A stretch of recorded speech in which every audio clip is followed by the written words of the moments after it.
Okay, how about now? Yeah. Okay, well, this got us all excited. Okay, so I want to introduce myself. My name is Rebecca Farver. I'm the president of the Concord Public Library Foundation, and I want to thank you all for coming. First of all, please shut off your phones.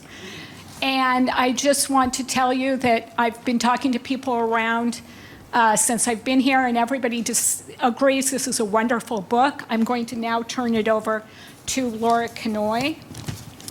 Laura Kanoy is the former host of The Exchange, New Hampshire Public Radio's acclaimed call-in news program. Under her leadership, The Exchange for 25 years was one of the state's most recognized and respected daily news programs. Since stepping down in 2021, Ms. Kanoy is an in-demand moderator, narrator, and host of special events like this one. She is also director of community engagement at the Redmond Center at UNH Law, and she hosts 2 podcasts, including one of interest to this audience called Read Local NH! Exclamation point. Laura, could you come out, please? Thank you, Rebecca. Hi, everybody. It's great to see so many people here, and I just love the lighting that Eric did tonight. Isn't it wonderful? Well, thank you, Rebecca, again for the kind introduction. Thank you for the Concord Public Library Foundation for asking me to host this evening's event. I love hosting an event that benefits one of my favorite Concord institutions, our public library. It's just a thrill. I love it. And of course, it's frosting on the cupcake for me to be here at the B&H stage because I love it here. It's wonderful. But the best part of all about our evening, of course, is our guest tonight, whose book many of you have already enjoyed, Unlikely Animals by Annie Hartnett. And the novel has won many accolades, including being listed by the Washington Post as one of the best books of 2022. Annie's debut novel, which you probably saw out in the lobby, Rabbit Cake, also won many, many accolades and is currently under option with Amazon Studios, so stay tuned for that. Annie Hartnett has been awarded many fellowships and residencies, including from the prestigious MacDowell Colony, right here in New Hampshire.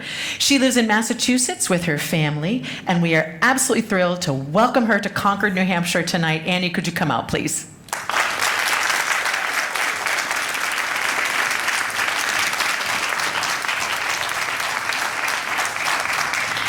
So here's how our evening will go. Silence your cell phones if you haven't done so already.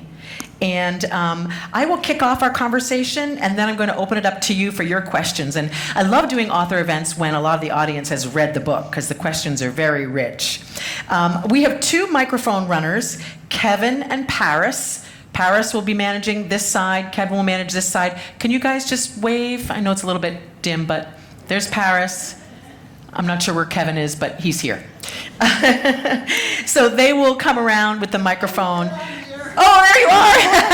Hooray! What's that? Which side? You're working this side. Okay. So Kevin and Paris will come around and give the microphone to you for your questions. So I'll just kick it off for about 20 minutes, and then we'll definitely turn it over to you because I can't wait to hear what you have to say. So Annie, you said that you started off writing a different story from the novel that many of us here read. So what was that novel going to be, and what was the spark that changed it? So, hi everybody, first of all. Hi. Thanks so much for being here. Thanks for having me. Thanks for the library. This is just I want to be treated like this more often. So I'm going to have to speak to my people. Yes. It's just been great. I had a great time at the high school today, and it's great talking to people out in the lobby. So the original story was, I wrote Rabbit Cake in my graduate program at the University of Alabama, which made me laugh today because I was wearing my Crimson Tide baseball hat, like just to, protect myself from the sun on the walk to the high school today. And I didn't realize. I was like, what? Roll Tide? Where am I? Did I time travel back? So I wrote Rabbit Cake mostly in that program and right after, and in the year after, where I had a fellowship at the Boston Public Library. So I had kind of a cushy first novel experience. And it is common that people have a harder time with the second book, and that was very much my experience. So I was working on a book that I had started something when I was in Alabama, and when I lived in Alabama, this is actually in the bio in the back of the book. I lived in a graveyard I lived in the groundskeeper's house in a graveyard, because I moved there right after there was a big tornado in Tuscaloosa, and so that tornado had knocked out all this graduate student housing, and so I moved into a house that no one had lived in for a long time that was in the middle of a graveyard. But I was pretty happy there. The neighbors were quiet. So I do feel comfortable in graveyards, which those of you who have read the book understand why that's important. But so I had started a book there, which was a book about a substitute teacher and fifth graders. And then I had sort of put that book aside. I'd finished Rabbit Cake, and then I started writing a second book, and wanted to write about a young woman who returns to her hometown to take care of her father, who is dying from a mysterious brain disease. And then I was like, and I'll add a little bit of magic, so I'll give her like a slight healing touch. I like to play with sort of this, is it magic, or is it just, the way some people are woo-woo about healing touch? So I kind of wanted to walk that boundary of, I love the phrase, like, can you believe that really happened? So that was the book I was writing. That very much does describe the book that you read, or plan to read after you leave. But I was so depressed for a bunch of reasons. I had my beloved dog, who was my protector in the graveyard, died suddenly, and he was just the best dog ever. And so I was dealing with that personal grief, and then I was also dealing with just the weirdness, which is a wonderful weirdness in some ways, but it is weird to have people review your book, tell you what you think about your book. And so this writing talking to high school students today, writing is such a personal thing for so long, and then to have it be a public thing. Most writers that I know have to kind of recalibrate their relationship to writing, because you feel like, I want to make the people happy that I made happy again. And I also want to prove all the people that didn't like the book, I want to prove them wrong. I want to win them over. And it's way too much pressure to put on yourself. But I was putting all that pressure on myself, so I was just not in a good place. And then I was up visiting these two friends in Newport, New Hampshire, who had just bought a cabin in Newport, New Hampshire. Depressed and kind of like the wet blanket on the otherwise fun trip. And we were driving around, and who here has been to Newport, New Hampshire? Oh, wow. I can't see Most that people. well, but I can see all your hands going up. So you know Newport, New Hampshire. How many mansions are in Newport, New Hampshire? Just the one.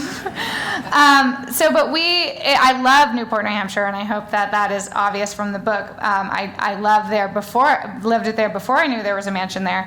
But we were driving around, and we came across, up on the hill, there's this beautiful yellow mansion with an onion dome, green roof, and it just looks like I wanted to go there. I was like, that must be someone's hotel. Is there a spa? Can we go up there? And then at the base of the driveway it says no trespassing. So what is that place? I want to know everything about that place. And my friends were not ignited the same way I was. So we went home, and they were decorating the Christmas tree. Everyone else, my husband, and I was just Googling, like, huge yellow mansion, Newport, New Hampshire, tell me all about it. And so I found out about Austin Corbin, who had this is what I don't know is true, and maybe someone in the audience knows if it's true or not, because the historians weren't able to tell me. But I like this version, so I'm going to keep spreading this version until someone tells me this is wrong. What I heard is that the lore is that it was his family land. It was Austin Corbin. He was this robber baron. He was president of Long Island Railroad. He is credited with founding Coney Island as a vacation destination. He was also a nasty guy. And a weird guy, and he knocked down the house he was born in except for his childhood bedroom and built the house around it. So that's I don't know if it's true, but I'm going to continue spreading it. And we have a slide of that. Yes, so we do have a slide. Can we put the slide of the mansion up? Yeah, that's the so mansion. People can see it?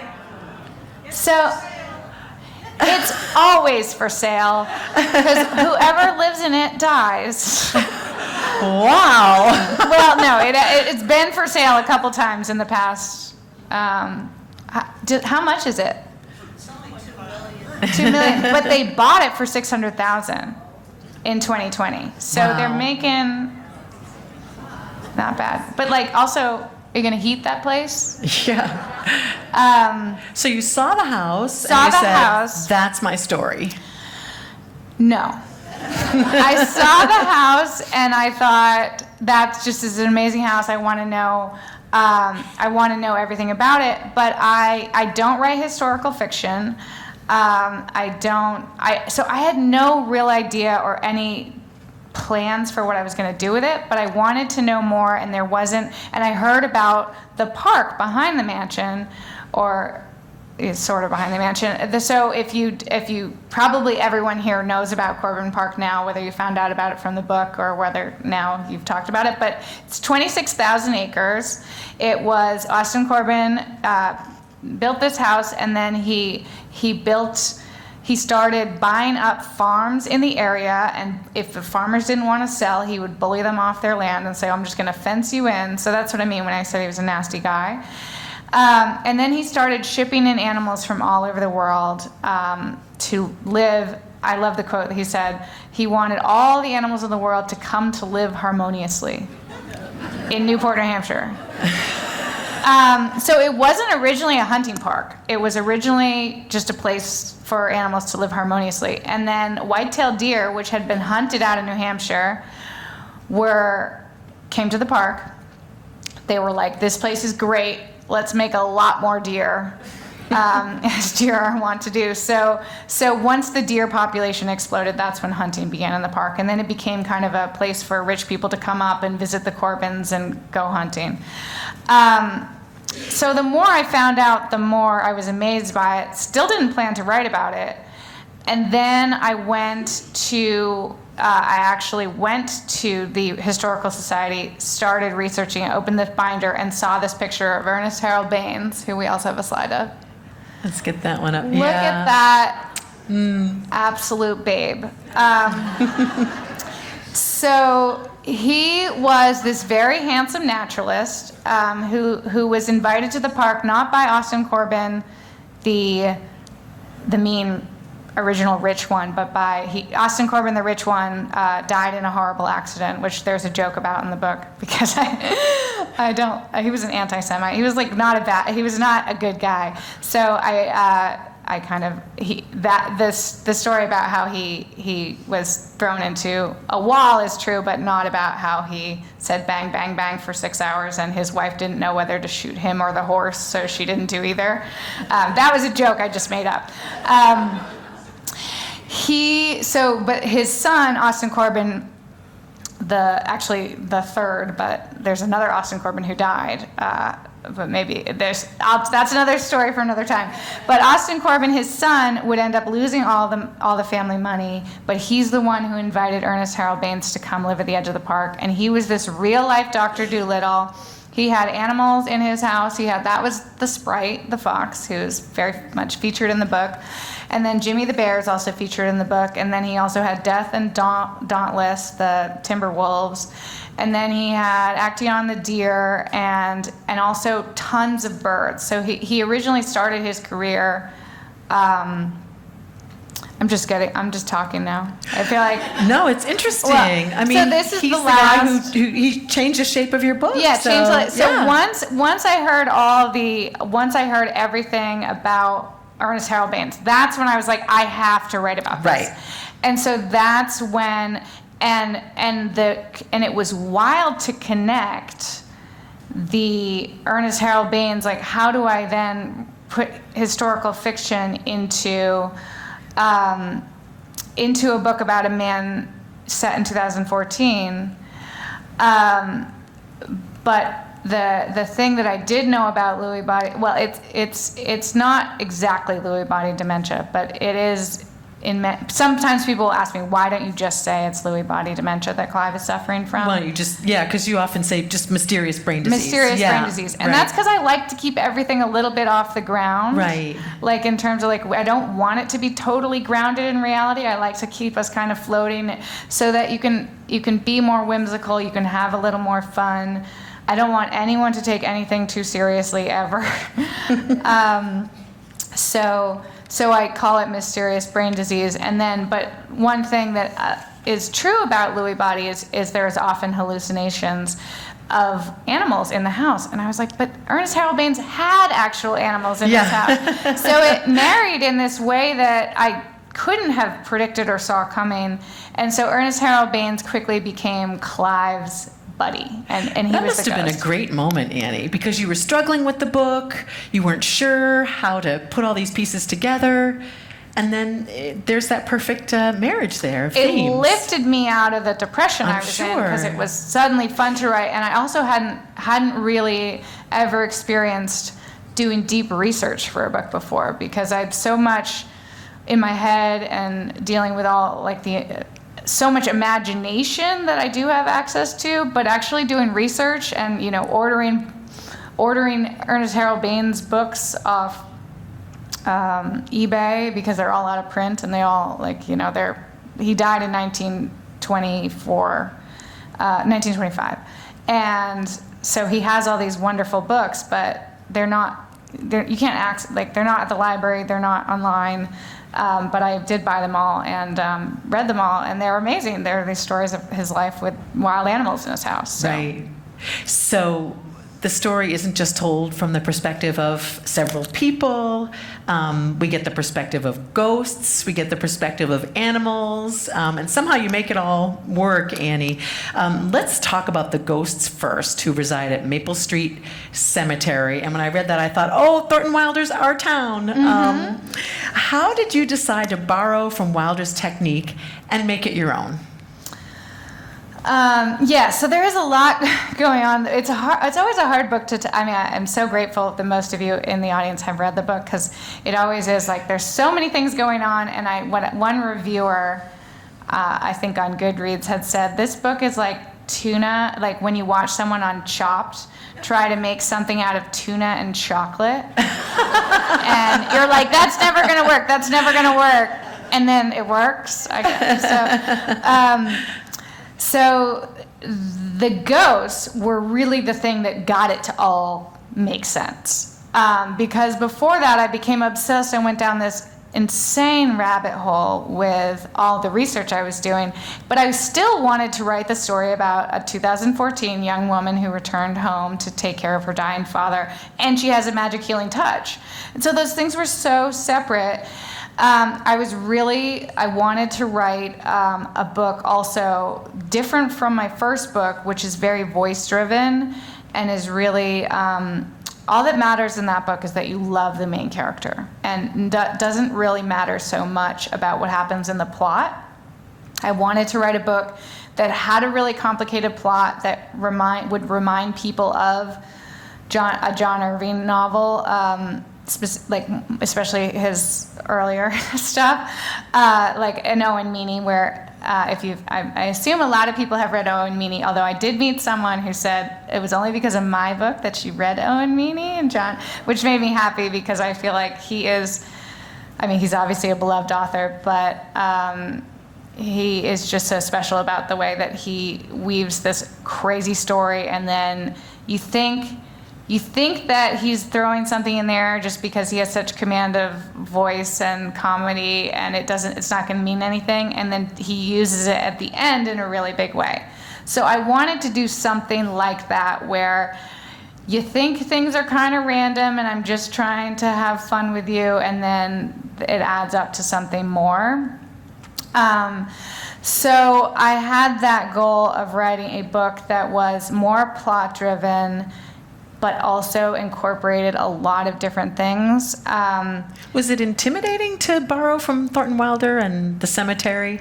And how did you make it Annie, not Thornton? Yeah. So it wasn't until I got to, so I had a fellowship at McDowell. So I had written this whole draft that was in third person omniscient, because that is how John Irving does it.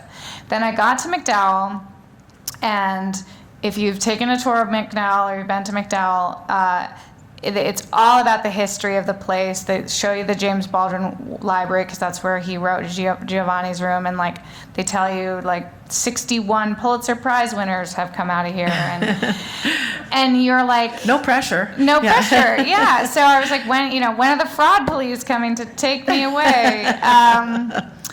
So I had a month there, and I was 5 months pregnant. So I just felt like, tick, tick, tick, tick, tick, tick, tick, tick. You got to figure this out. And so it wasn't until it was the second day out of 30 days that I realized, oh my gosh, Thornton Wilder wrote Our Town here.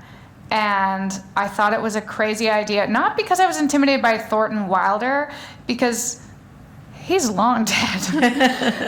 But I was intimidated because George Saunders had done Lincoln in the Bardo the year before, and it won the Man Booker, and it is a fabulous book, and George Saunders is a hero of mine. So I didn't want people to think I was just a poor man's George Saunders. But it also made so much sense in terms of bringing the history I was obsessed with and the current day together. So I tried it, and I showed it to a friend at that night, and he said, absolutely, this is your own thing. You're working along traditions, Spoon River, other people have done this besides. Right. And the Our Town Cemetery is right there. Wow. At McDowell. So, or Thornton, I forget if I said, he wrote Our Town at McDowell. And so once I had that piece of the puzzle, it all made sense. My agent was like, oh, this is good. Yeah. Before that, she was like, what are you doing? I don't think it comes across like tuna and chocolate. I think it works, works. very well. It Thank works you. very well. So you mentioned that you were 5 months pregnant when you were at McDowell. While you were writing and editing this book, Annie, you were pregnant, then you had your first child, then the pandemic hit. I mean, all this stuff. How do you think that affected your work on this book, Unlikely Animals? Yeah, so this book, people ask me, why is this book so weird? And I'm like, well, I went through something. So and actually that's really just my brain is weird. But I wrote, yeah, thank you, mine too, I like that. I wrote this book while pregnant, thought I was going to be done with it when I went into labor. And like many first babies, she didn't show up on time. I had to be induced. So it was a horrible experience, because I would go to bed every night thinking, the book has to be finished in case my baby comes tonight. So it was like that really was the worst. That was almost worse than anything else that happened. But the book sold in February 2020. So Cue the dark music. Yeah. Right. So we started the editing process, the next month in March. And I was just, how do I do this? How do I edit this book that is a quirky book about death when the world feels so unstable, and it really, we all remember what those months felt like. So I really screwed up the editing process badly. The first 2 times I would hand it in and I'd be like, here, it's perfect. And my editor would call my agent and she'd be like, what did she do? Like, why did she ruin the beautiful book I bought? And it's a hard book to edit anyway, because it's a sweater, whereas you pull out one thing, like a bunch of it just falls apart. So even in probably the best of times, it wouldn't have been an easy editing process, but it was really difficult. And so what ended up happening is my editor said, you go away, you take your time, I'm going to push pub date back, and you're just going to take your time and figure this out, and then come back to me when it's actually done. So what I did is I had this extra time, which I wasn't happy about because everyone wants your next book to come out, and but I took the extra time and I realized, we didn't have childcare. I was home with my little baby, and Sounds like a great time to work on a book. Yes, in a pandemic with a 2-month-old. Yeah. What could go wrong? Actually, the worst thing was that she was not 2 months old. She was 8 months old when it began. So she was like getting, more and more. Naps were getting shorter, needs were getting longer. So what I did do was she would wake up in the middle of the night, as many babies do forever. So she would wake up to eat at 3:30 in the morning. So I decided I will stay awake and I will work I know that she would stay asleep longer than she would for a nap. So I would get up at 3:30 and I would stay awake until, whenever she got up, and then my day would begin. So what I did is I would, everyone says if you really get up early, like make it nice for yourself, like have a pot of coffee, which I did have coffee, but I would also have a whole bowl of M&Ms. And I would just eat M&Ms at 3:30 in the morning, which is still my sort of like writing trick, is that when I'm really deep in a project, I just get M&Ms, like they give you a nice little zing of, sugar, and but I was like, this is ridiculous that I'm eating M&Ms at 4 in the morning every day. Well, in a couple minutes, we will turn it over to you. So I'm just going to ask Annie 1 or 2 more questions, and then we'll definitely want to hear what you have to say. Since you mentioned your daughter, family is presented in a very real way in this book, and I love that. The members of Emma's family love each other, but boy, are they annoyed with each other. But they don't stay that way. They work through it. I mean, Emma is really irritated with her brother Augie, but as the book progresses, she comes to understand him, appreciate him. She realizes, maybe I'm not the world's most perfect sister. So there's just a real nice maturation, I think, in that relationship there. And so I wonder, Annie, when you set out to write these characters and their relationships, do you have that dynamic already mapped out in your head, or does it kind of evolve, in between mouthfuls of M&Ms?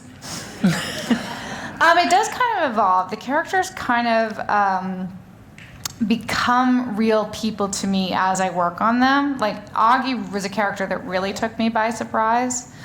And I heard, I think it is Frederick Backman that says that when you build a character, it's like making orange juice, that you take a lot of oranges and that's how you make a character. And so sometimes you'll take an orange that is like your real father, but you don't really, I'm not actually capable of making a character that is just my father, because I have this pretty, one-dimensional view of him. Like, he's my dad, but he's many other things to other people. So I have to take a bunch of oranges. So Clive is, in many ways, based on my father, although he wouldn't see himself in Clive, because I also took Willie Nelson and Ozzy Osbourne and and every man who loves to hang out on the porch and shoot the shit with his friends. So and he's also based on one of my best friends growing up. He was like a kooky environmentalist professor, and so and him and my dad couldn't be more different. So taking those two men who I both really know very well and love and adore, plus a bunch of people I don't know to add texture. So the characters slowly become real people to me, and I love them deeply, and so I want them to love each other, but I also know you need to put your characters through hell, so you can't have them get along too well in the beginning.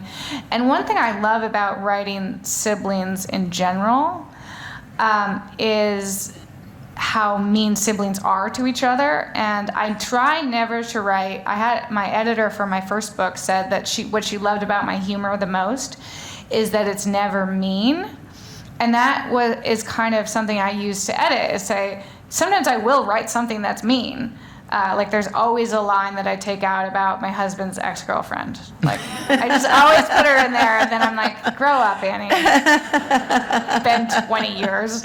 And so I'll ask myself, is this mean or not? And then, but what I love about siblings is I can get away with some really mean lines, because that is, in my experience, having two brothers, how we treat each other is we love each other. I love my brother so much, but like nobody says meaner stuff to me. And so there's a real chance for really cutting remarks and also some humor. And your siblings will also tell you who you are like it is. And so it's really useful to sometimes have other characters say to this character, here's what you're doing, here's why I don't like it. Just like be straight forward with you. So no, Augie, you're right. In the beginning, he's just this guy who has a problem, right, and who has been a problem, but he really evolves very nicely and reveals aspects of Emma that, we wouldn't learn about otherwise. So, and one more question about Augie, because those of you who read the book know that he is in recovery from opioid addiction. That's a big part of this story, not just for the family, but for the whole community. And just remind us, Annie, of how deeply woven this problem is in your fictional town of Everton, because there are many threads. It isn't just people like Augie who are struggling. Yeah, I also didn't intend to write about, when I wouldn't have gone to my agent and said, I'm going to write a darkly comic book about the opioid crisis, right, but it's going to be lovely and whimsical. And so I certainly never pitch it to anyone that way or think about it that way, but it just became, as I did research into the town and talked to people about, okay, if I can't just make this town look like a perfect town. It's not a perfect town. It's a wonderful town, but it has its problems. And when I look at how it's seen by outsiders, so when I would look at what has this town ever appeared in the Boston Globe? In the 1990s, it appeared in the Boston Globe as big city drugs come to Whistle Stop Town, and there's a whole article quoting people that I would later know, because they're, it's the 1990s, but many of those people are still around. So it was like weird to just see like characters being interviewed, characters in my mind. No one is I don't base anything on anyone I don't know. I put my father in books, but I don't put strangers in books. But it was something that was obvious that, it's not like specific to this town either. It's a specific, absolutely not. Problem to, everywhere in the U.S. And so it became something that it came really both from my research into the town, but also from Augie himself. As if Augie, I wanted to write about a girl, Emma, the main character, who had been told her whole life she's special. So she leaves the town. So that I knew, and that was even before she had a brother, is that she was going to leave this small town, and then I wanted her to come back and realize she's not too good for this town that she's always thought she's too good for, and actually her happiness is going to be in that town. With Augie, I was like, well, okay, maybe I'll have a brother who hasn't left the town, and what would be going on with him, and why hasn't he left the town? So it just really came from the character, and then it grew more and more into something that was a big plot line in the book. The last scene that I wrote, which is my second favorite scene in the book, is the spaghetti banquet. And that really... I wanted Augie to get his turn on stage to say his piece, and also to show another side of Clive that we didn't know, like more about the family's revealed and what Emma has missed out on. And I also had not, until that point, asked myself, in a book that on the first couple pages I was already, when I was writing it in Omniscient, already in the dog's head. But I had not gone into the fox's head. Mm-hmm. I had not asked myself, what is the fox thinking? And so it was that final scene was the last scene I wrote in the book, and it was after my editor got involved, so it was after I wrote it. I had written a draft asking myself, okay, what does Augie have to say here, and what does the fox have to say here? And then those two characters really became aligned, and they have a special relationship. So it's so much of it is just exploring and digging deeper and digging deeper. And doing tons of research, because I did have to do a lot of research to make sure that I was handling that with, like, you know, the utmost care that it deserves, because it's a problem that touches a lot of families. Right.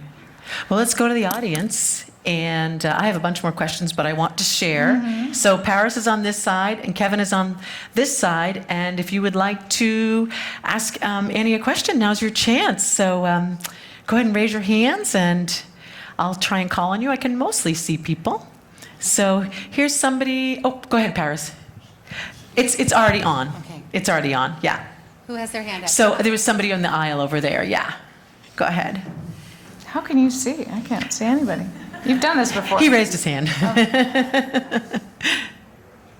I'm interested in the fact that you chose fifth graders, which I presume... Oh, fifth graders, yeah. Which I presume is 11-year-olds. And where I come from on this is my mom always said that children start to become adults at the age of 12 and in sixth grade. Mm-hmm. So why do we have, with that thought in mind, for me, why have you chosen fifth graders instead of any other grade? Yeah, that's a great question. And by the way, I love the fifth graders. Oh, thank you. They're a great group of kids, and you really sketched them out really well. Thank you for the question. Yeah, go ahead, thanks. Annie. A couple reasons. Some of them are just what your mom said, is that fifth graders, like, they are growing into adults. They're almost there, but they still have so much babiness to them. And they have also retained, which is something that I'm really sad. I'm not so sad that I've lost my babiness, but I am sad that I lost my expertise in horses. And every kid that I know has, like, some extreme expertise in something. And I just love that about children in general, is, like, you know, you're like, tell me about tractors. And then you'll forget every part of the tractor. And so my first book is also, it's about expert in animals, is Rabbit Cake. So it's told from the perspective of fifth graders. So I love fifth graders. I did teach, so the other reason is I taught in a weird, not a traditional fifth grade setting, but I taught in an outdoor school in California, Southern California, where Emma goes and doesn't like and has to return, which is pretty much what happened to me. So I taught in an outdoor school my first year out of college, where we would get a new batch of fifth graders every week. So you know fifth graders. I know fifth graders. And they say, write what you know. So, so I know fifth graders, and I know how their quirks and their difficulties, and sort of how they could, even though it's a really small class, because I couldn't have, like, a really big class, because I wanted each of them to have a personality. Some of them have bigger personalities, but how they could just overrun a teacher who has no idea what she's doing. So I just, which was me at 22. I was like, gosh, don't drop off the cliff at the outdoor school. But thank you for the question. I really appreciate it. And someone over there, yeah, go ahead. Yes, I was interested that you changed the name of Newport, but you kept the name of Baines and Corbin and Corbin Park, and I wondered if there was a reason for that. Oh, it's a good question. Yeah, thank you. So it's pretty simple answer. When most people hear Newport, they're going to think Newport, Rhode Island, tons of mansions. So I had to say it has to be a different name of town so people don't think that there's tons of mansions there. So Everton means boar town, which is one of the animals that would get out around the park. But yeah, that's why. And also, it's the same reason that I didn't want to name Lewy body dementia, is that I like to keep things a little bit out of reality. And Ernest Harold Baines, long dead, not going to have an issue with me. I was really worried what the people of Newport would think about the book, and I have been there since many times to the library, and people do love it, so I was But it's a little easier to go through the process when I'm like, this isn't Newport. This is my fictional town that looks a lot like Newport. But yeah, actually, I can see that because people do think Newport, and that's mansions and so right, forth. yeah, So, Newport is yeah. a fancy name. Right, right. Thank you for the question. Other questions? We've got plenty of time, and I'm. Hi, sure Laura. I'm up good. here. Oh, so great. Here's my question. I'm way up here on the top. My question is, why the Titanic? Oh. Why was that the play Yeah. that was being put on? Good question. So I have a good friend who is a high school English teacher who sent me a picture of Titanic the musical, which I didn't think was a real musical. And I was like, that's the funniest thing I've ever heard in my life. And so I went with it. And I obviously in some part I think I forgot that that's how I got the original idea. And so for a while I didn't know that there's a Broadway musical. There's actually a couple versions of Titanic the musical. But I also wanted for a while, this book went through many titles. One of them was called The Unsinkables, because I wanted to write about a town that was, despite problems, and the families, despite their problems, they were going to come out on top somehow. Come out hopeful at least. So I knew there was something I could play with the Titanic. It's just the dark comedy of that there is a real musical called Titanic. Just like singing and dancing, and so that's where that came from. Yeah, it is a little jarring. Yeah, and to have children do it as well. Yeah, it's even more jarring. But that's the kind of sick stuff that makes me laugh. Other questions? Yeah. Got somebody over there. Hi. Let's see, one topic we haven't mentioned yet is the friendship between Emma and Crystal. Yes. And Great. I guess I'd like to make sort of a comment and then a question. Some of us in the room probably, I'm one who's experienced myself and also have seen my young adult children go through that stage of which friends are you going to stay in touch with? And which friends do you need to just move on from because of life circumstances? I think it's a question a lot of us have dealt with. And we tend different directions. And of course, it has something to do with the tie, how strong the tie was to begin with, and geography, and how easy it is to maybe find the person again. In recent years, we've had Facebook, so some of us have reconnected with people from the past, but this friendship between these two girls, you have her come back, she comes back, and then gets, eventually finds that this friend has been through this terrible time. Where is she? And it raises this really lovely question, seems to me, about our ties to people from our past. Oh, And thank so it would be nice for you to say a little bit about what your thinking was about that when you were writing that strand. Oh, Yeah. that's great. Yeah. Yeah, because sometimes thank you so much for that question, because you can't stay in touch with everyone from your life. But how do you make those choices? And then when you make the choices that Emma made, you do feel sort of bad. So, yeah, thank you very much. Go ahead. Yeah, I think that this is a complicated question that I've never been asked before. Most questions I've been asked at least a dozen times. At this point, the book came out in 2022. But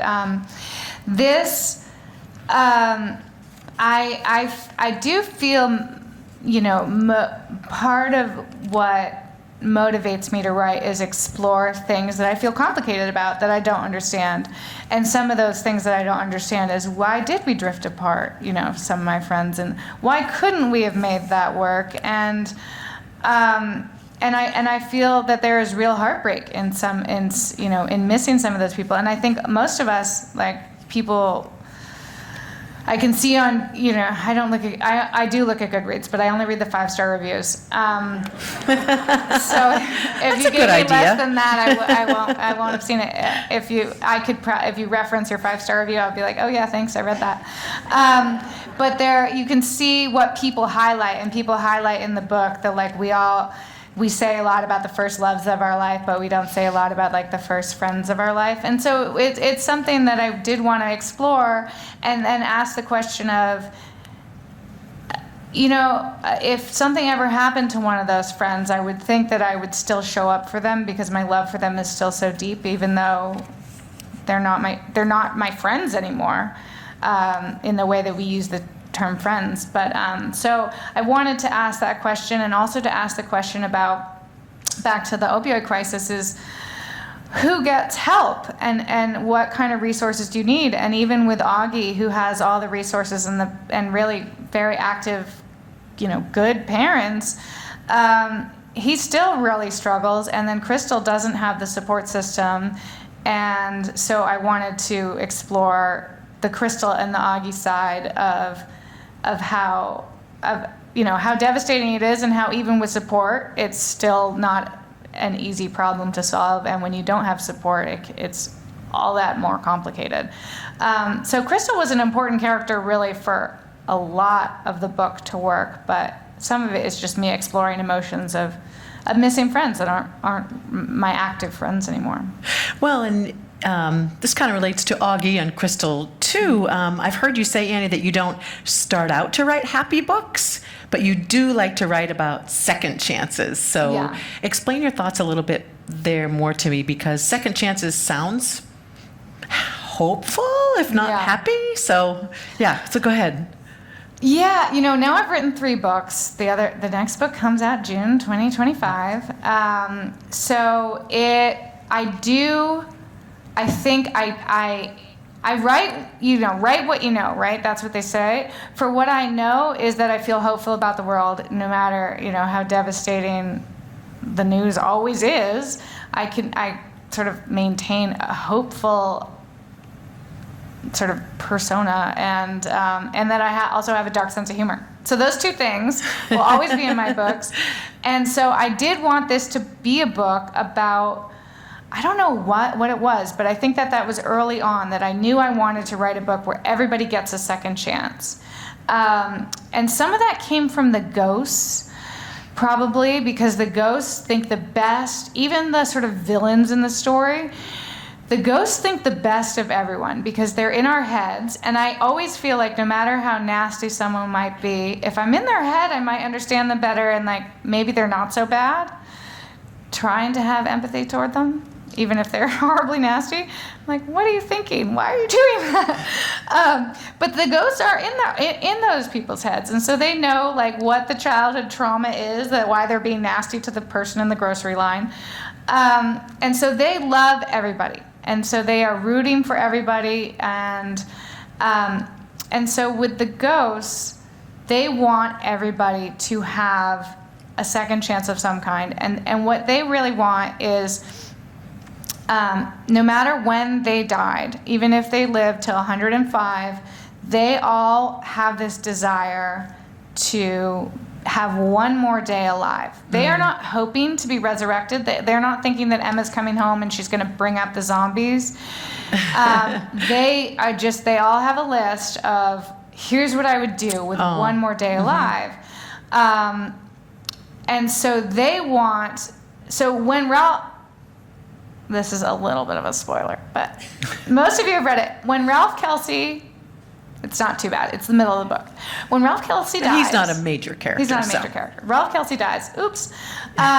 When he dies, no one is supposed to be devastated. Ingrid is devastated, but everyone else in the town is like, this is a celebration of life. He was 91 years old. He would have loved the story about how he died. They're sad, but they're not devastated the way that people are devastated by the teenagers dying from the opioid crisis. Right, who joined them at Maple Street. Yeah. So the ghosts are so angry at the opioid crisis, and that because they feel like people are being cheated out of more time alive. And so they want Ralph Kelsey to get more time alive. They all want more time alive, but they really want children and young people to not get all that time stolen from them. So that's somehow an answer to your question. I love the imagery of the ghosts rooting for everybody and wanting everybody to get that second chance. So, so back to the audience, and I'm sure there's more questions. Yes, hi, there's Laura. one in the aisle. Yeah, hi. I think it's me back here. It's so funny because I can sort of maybe kind of see you, so it's all Yeah, good. you kinda have to, like, It's all do good. this if It's we all good. I'm back here with Paris. So first I want to thank the Concord Library Foundation, probably working with our excellent library staff to have chosen such a wonderful book. This was really terrific. My next comment before my question is that I was immediately reminded of our town and Thornton Wilder, but I will say that you immediately distinguished it in my mind because these ghosts are hilarious. And I loved the way you put their birth years and their year of death as well, because I don't know, it gave them each a personality and also a frame of reference from which they were speaking, which I thought was really cool. As I've told friends about this book, I've said, well, it's kind of a mystery. Oh, that's good. But it's a character-driven book, too. Oh, okay. And then I say, well, and it also has sort of this backdrop of the opioid crisis, and they say, oh. And I say, no, but my question has to do with the incredible balance that you've put into this. And I wonder whether during the editing process, your editors or you decided, oh, this is too heavy on the crisis, or it's too heavy on the characters, or where'd the mystery go? Because I thought the balance was just pitch perfect. And I wondered how you got there and kept it there. And balancing a lot of things, you're right, but successfully. Yeah, go ahead, Annie. Thanks for that question. That's lovely, and I'm so glad you enjoyed the book.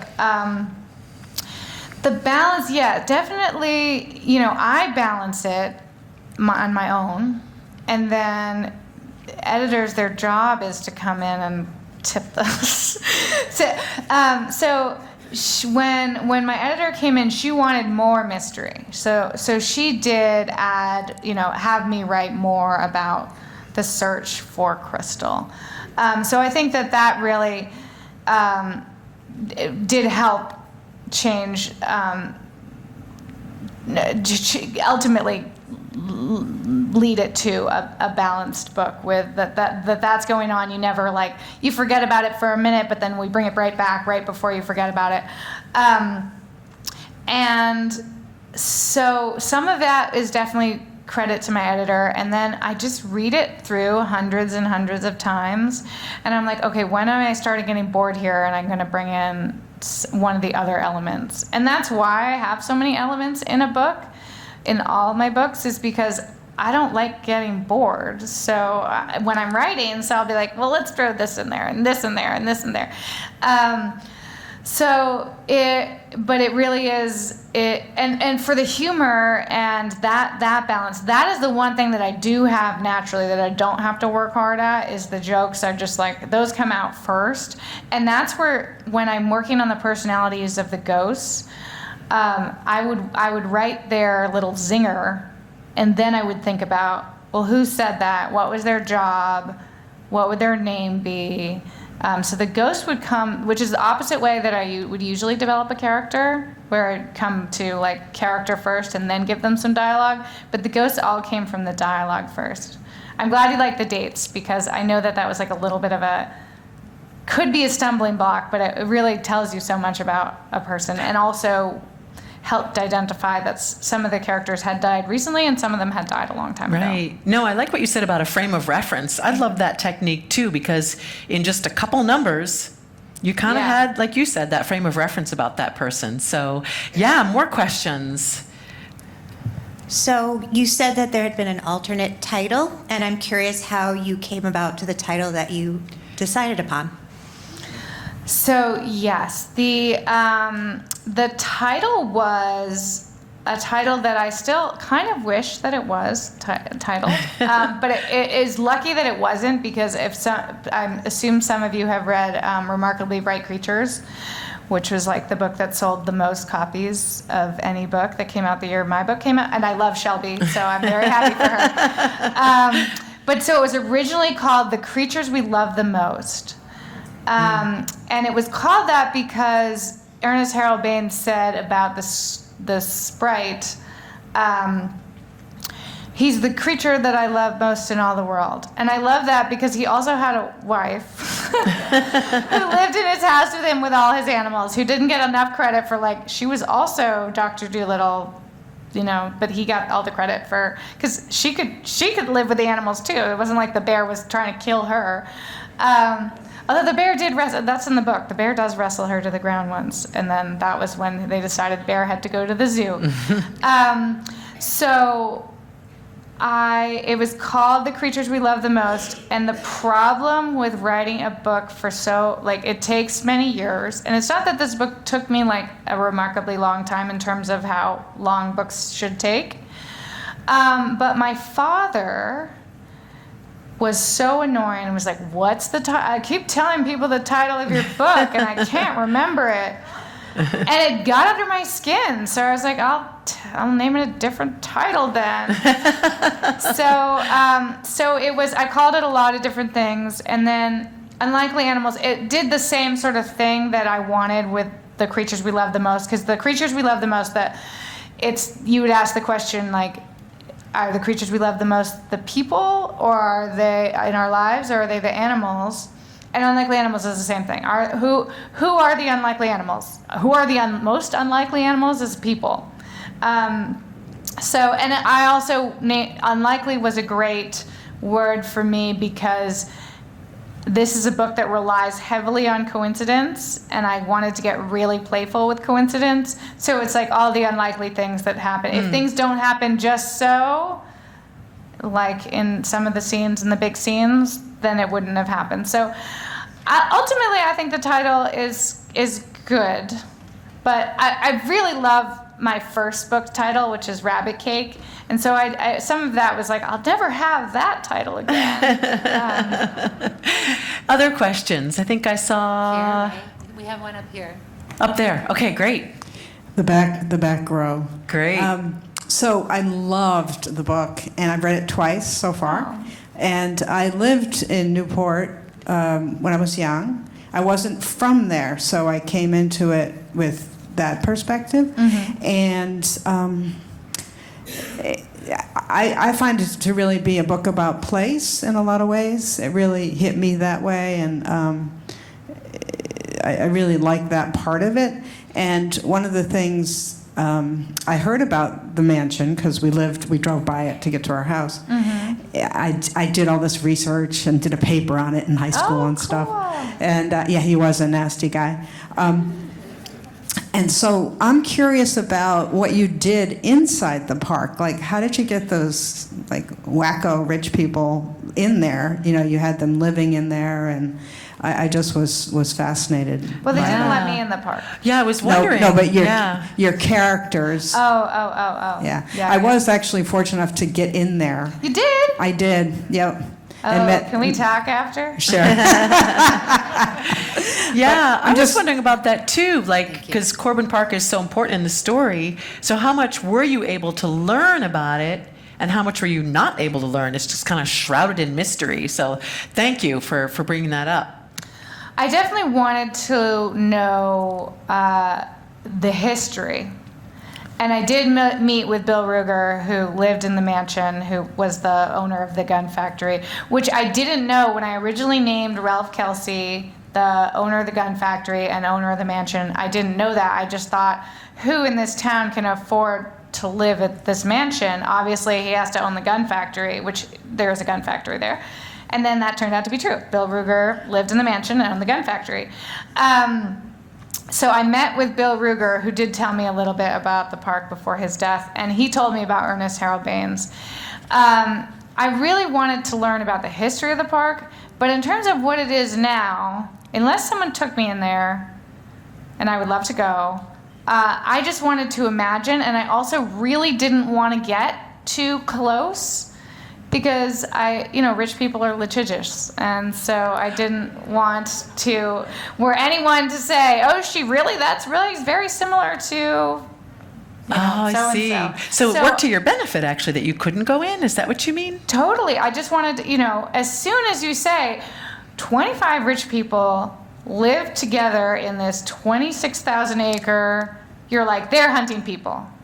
Or they're, your imagine, it could go anywhere. So I didn't want to know in some ways. I did listen. There's a great, if you haven't listened to it yet, I forget if I put it in the acknowledgments. There's a great, just very simple little 20-minute call NPR or New Hampshire NPR, the Millionaires Hunt Club. It's this journalist trying to get in, and I did talk to that journalist, and he said that he has heard that you can get in if you just convince them you're a hiker and not a writer. Oh, who would want to hike if there's like wild boars running around? I don't know. And what Bill Ruger did tell me is that there are wild boars, which everyone knows because they're wild boars that got out. Right. No, they don't dig under the fence. They probably could, but the way that they usually or the way that they got out is there was this thunderstorm or a hurricane, and it knocked a bunch of the fence down. So a lot of boars got out then. Oh. So boars now just live in New Hampshire. So it's not, I don't think that they're digging out, but that's what I was like that image. And boars do dig, so it feels feasible. But there are elk in the park. And you can hear the elk, from what I've heard. I don't know if the person who lived in Newport. Other questions? We have time for a couple more. Yep, another one down here. Great. First of all, I was never bored by this book at any point. Could you say that again, please? I was never bored by this book good. at any point. And as a retired teacher librarian, a lot of the things that you wrote about the class and the students and even the administration were right on. In particular, when I would read to older students, some of them did sneak their thumb into their mouth. But I'm most interested in the character Leanne Hatfield. Mm-hmm. She's obviously precocious, and she's obviously not sure how to deal with it. And I wondered if that came from a particular perspective on your part. Oh, that's great. Yeah, she was a great character. Sort of that fifth grade girl who's, in between life phases. So the question is, just tell us more about Leanne Hatfield. Yeah, I just love Leanne. I mean, she and Clive are my favorite characters. She was another one who just kind of snuck up on me in terms of she was so powerful and so had been through. She's so young and has already been through so much, having lost both her parents. And I'm really interested in writing about characters who feel like outsiders and then who learn how to belong. And so Leanne Hatfield was another generation where, Emma doesn't feel like she belongs in this town. Leanne Hatfield doesn't feel like she belongs in this town, and then really gets her moment. Leanne Hatfield, she really came to me so clearly that I can't even really talk about like this is how I developed her, but she just is Leanne Hatfield. And I know some people told me beforehand that they hadn't read the whole book, so I'm being a little cagey of I don't want to spoil some. Like I'm fine with telling you Ralph Kelsey's dead, but I wanted her to and for Emma to really touch a student who needed to be touched. So there's lots of students who need support, but Leanne Hatfield really needs some extra support, and for someone to believe her and to respect her as her, and she doesn't feel that she's had that before from teachers. So I wanted Emma to learn how to step up to the plate for Leanne Hatfield is one thing that Leanne really helps Emma get better at her job. Thank you for the question. I loved that character too. We have time for maybe 2 more questions. I think my mic. Oh, never mind. We're up here in the back. Great. Hi there. I love the animals in this book. I love Moses and Sprite and Jimmy. That scene where Jimmy is in the zoo and he sees Harold Baines come back and he's crying. That almost made me cry too. But one of my favorite scenes is the spaghetti dinner. Please tell me that was a story with the rooster and the mascot and Sprite. How did that come about? That is one of my favorite scenes. So please tell you that really happened? Is that it didn't happen. So first of all, what really did happen, I think that's why my mind was on that, is that Jimmy, that scene is really true. All the stories that are in about Harold Baines, they're his, where I would make like an eraser poem where I would write out everything that he said from his book, because it's all in public domain. So that's why I was able to do that. It just belongs to us now. So, and I don't feel guilty about that because no one else is reading Ernest Harold Baines, and so bringing him back into the world, I would hope that someone would bring me back from the dead 100 years from now. So I would take his work and I would erase the poem and condense it, and then take what was interesting, and then I would add a little bit, usually either some details, or because I did find out when I went back to Newport and was asking around in the library about Ernest Harold Baines, and I had asked the librarian, and she said, I think I have a picture of Ernest Harold Baines somewhere, and she went off, and this man who's sitting just in the library, didn't work for the library, just goes, Ernest Harold Baines, he was quite the womanizer. And I just love that so much, because in terms of like small towns and how they work, like the fact that small town gossip remained from his death till 100 years later, yeah. And then I did meet with a historian that said that was true, that he was kind of known, which I just loved, because I think about how anyone, my mom's a big bird watcher, and how anyone raises money for wildlife is you gotta woo the rich ladies.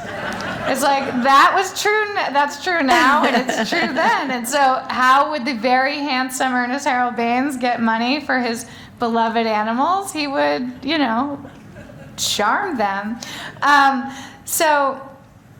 That's just to answer the Jimmy part of that story, and even down to the way that he wrote the way the bear cries, the ubble, ubble, ubble, ubble. That's really, I love that. That's really his Those language. are his, so that's his directly from him. Yeah.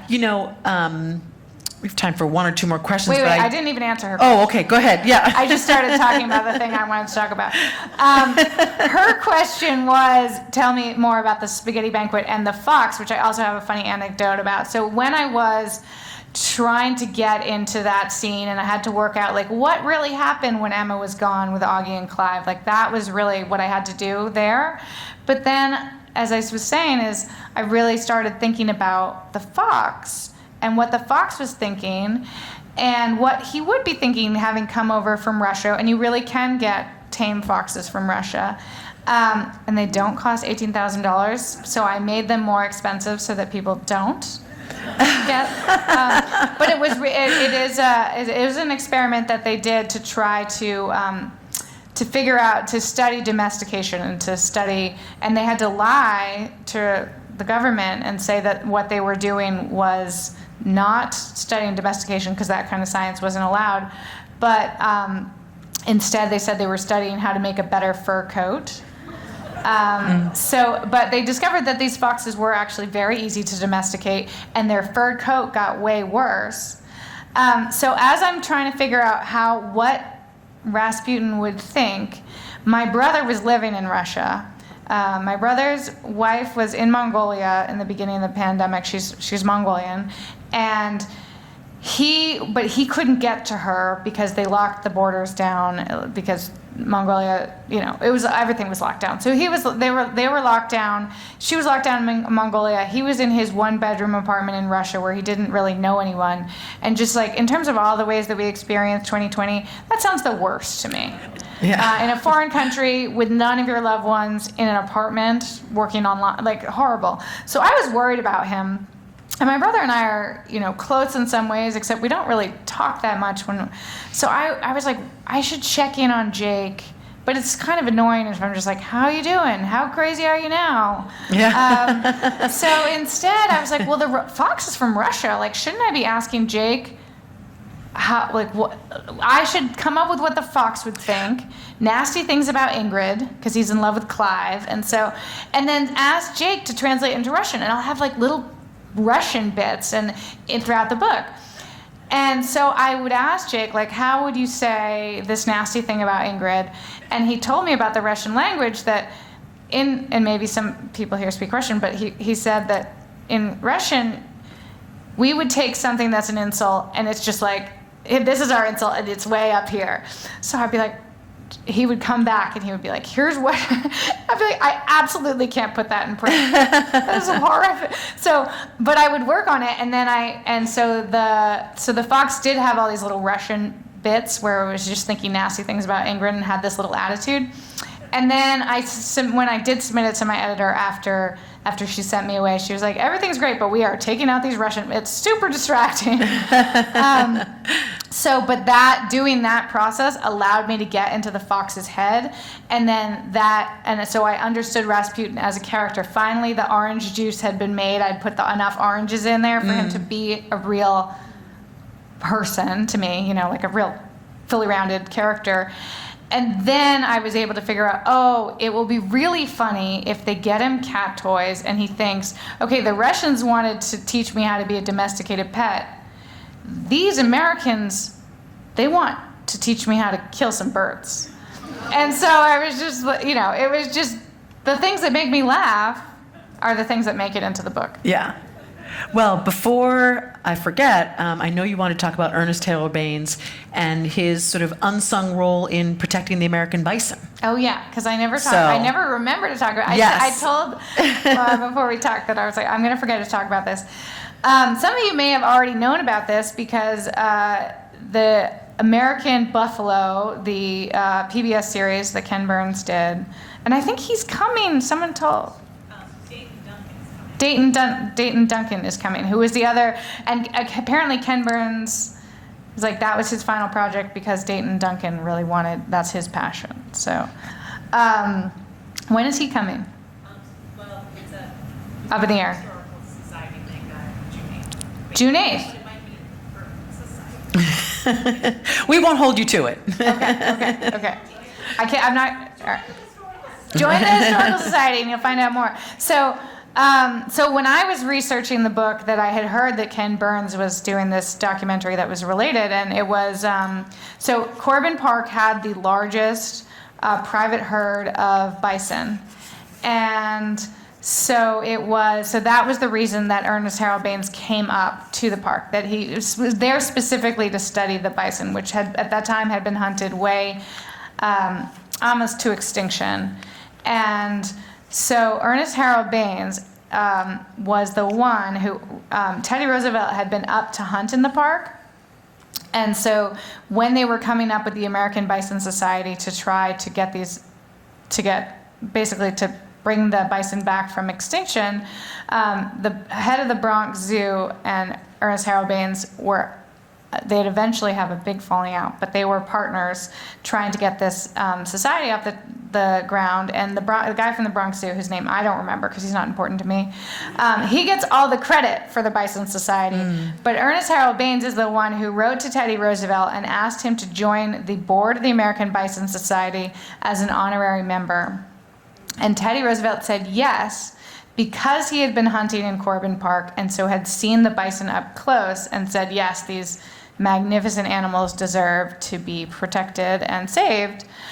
And so he joined the board, and Ernest Harold Baines was good at getting rich people to, so once Teddy Roosevelt joined the board, the money came flowing in because everyone wanted to be, in that company. And so then they had a lot of money, and so the American Bison Society was able to start it was only 4 bison, which surprised me, but 4 bison were shipped from Corbin Park to add to the Yellowstone herd. And so now there's 500,000 bison in the United States today. Huh. And a lot of them are mixed with cattle, but still it's one of the only bounce back stories of extinction that so it's incredible, and New Hampshire takes a big role in it, which is amazing because there are no more bison in Corbin Park anymore. In the 1950s, they got Bang's disease, and so they were worried that Bang's disease would get to the cattle outside the park, and so that's one of the only times that there's been a couple of tax things, but like that the park has gotten involved with the town in a big fight, and so the bison were all put down in the 50s, so no more bison. So I'm very excited about your next book because I understand that animals are going to be involved. Yes. So tell us a little bit about that, Annie. There was a time when I was starting this book, and I was like, there's a lot of animals in Rabbit Cake, and I asked my agent, like, is it okay if I have a lot of animals in my next one too? And she was like, I think that, that's what people are going to expect from so you can always have animals. So, so my next book, it comes out, it also has a long title, and I don't think I'd ever told it to my dad because, although he's still, but it's called The Road to Tender Hearts. And it's a book about, so an old man is reading the newspaper, and he reads the obituaries, and he comes across a man he went to high school with who's in the obituaries, and he realizes that if that man is dead, then that means that the girl from high school that man married is single again. So he's 63, so he gets in the car to drive to Tender Hearts Retirement Community in Arizona to win her back, and he takes with him, they're fourth graders actually, really big change, his great niece and great nephew, and a cat named Pancakes who can predict death. So I consider all my books fun to read, but this one was definitely the most fun to write. And it was easier to write than this one. So. A cat on a road trip. On a road trip, yeah. Because cats love being in cars so much. Yeah. Yeah. And they don't cause any trouble. So. Well, Annie, when is that coming out again? You told us earlier. June 2025, okay. Unless disaster strikes, which it always could. Well, given the treatment you got here in Concord, maybe you'll come back. I'll be back. Thank you, everybody. Thank you. It's been so great just being here with all of you, and your questions were wonderful. And Annie, it's just been great getting to know you a little bit and talking to you. Have a good night.